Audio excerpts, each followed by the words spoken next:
We're going to Blue Hole Falls in northeast Tennessee. From Elizabethton, take Highway 91 north, about 10 miles. Look for a brown sign, take a left on Panhandle Road. After about 3/4 of a mile, the road turns into gravel. Start looking for parking on the left, about a 1/4 mile on past, and there you'll be.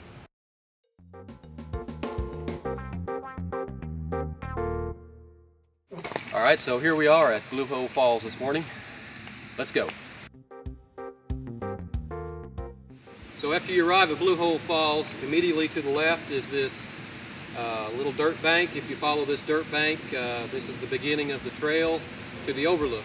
The overlook is where you can see the bottom two falls.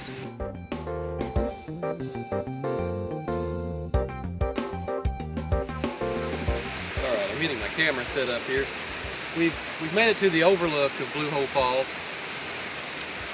You can see the bottom two falls of Blue Hole Falls from here. It's kind of exposed, so if you bring kids, you need to really be careful. I would actually suggest you not bring small kids here, but go down another way. We'll be down there later. I'll first get here. What I'm trying to do is I'll walk around, I'll look for compositions. In this case, there's a lot of foliage, a lot of trees, rhododendrons, your normal trees. I'll start shooting a lot of shots here. Got my camera set up. Basically what you want to use is a real slow speed, ISO 100 is what I use. Pretty high f-stop, f16, f18, and using that you can get a long shutter speed of anywhere from ½ a second to 3 seconds. Will be fine. We've got good water flow. We've had a lot of rain, so really this is real exciting to be here this morning. We're here early. Lighting is great. Well, let's get to it. Let's take a look.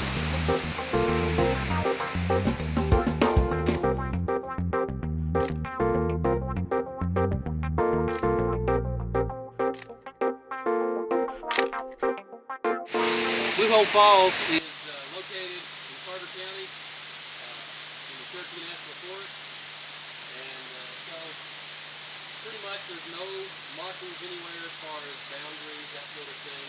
Blue Hole itself is a series of 4 separate cascades or waterfalls. Each one is very unique. Total drop is about 60 feet, more or less. We'll get to visit all 3. The lower one really isn't very photogenic. It's got a lot of debris, logs and stuff. It's just below me. The main one you can see behind me is the second fall, and it's probably the signature waterfall, and that there's a nice pool or hole right below it. Of course, right now, I wouldn't call it blue. It's more like a green grass. But anyway, at times I have been here and it looked like more of a turquoise color. So above the second fall right behind me is a really neat little waterfall. It's kind of an alcove. You go back in there and it's kind of between rocks. It's really cool. And I'm looking forward to seeing how it photographs this morning. And then the top fall is just above that is really not much, about an 8-foot waterfall or so. So, but this is just a fantastic area, photogenic.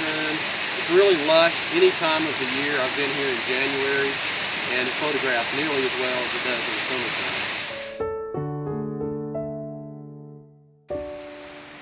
The other trail to the upper falls is directly in front of you as you park. It's an old 4-wheeler trail just behind me. It's real obvious. You follow that 100 feet or so and you're there. This place is real compact. Really no way to get lost. Have fun.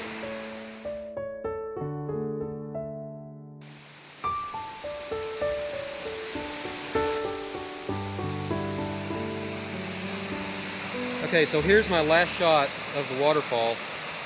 One of the issues with waterfall photography is what's called high dynamic range. The water is very white, and then you have a lot of dark rocks, foliage, whatever around it. So your camera tries to take an average of that. Unfortunately, normally the water, as you can see, is flashing, which means it's overexposed. It's to the basically it's white or blown out, as sometimes it's called.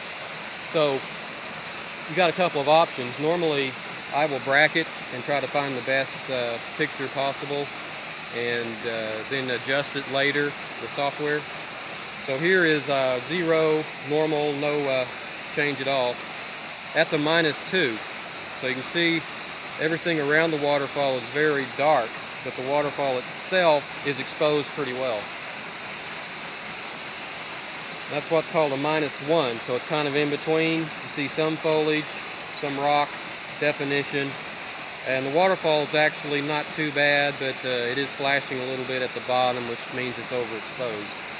So typically I'll take somewhere between the -1 and the 0 type picture, adjust them in the software later. That's just one of the difficulties of taking waterfall photography.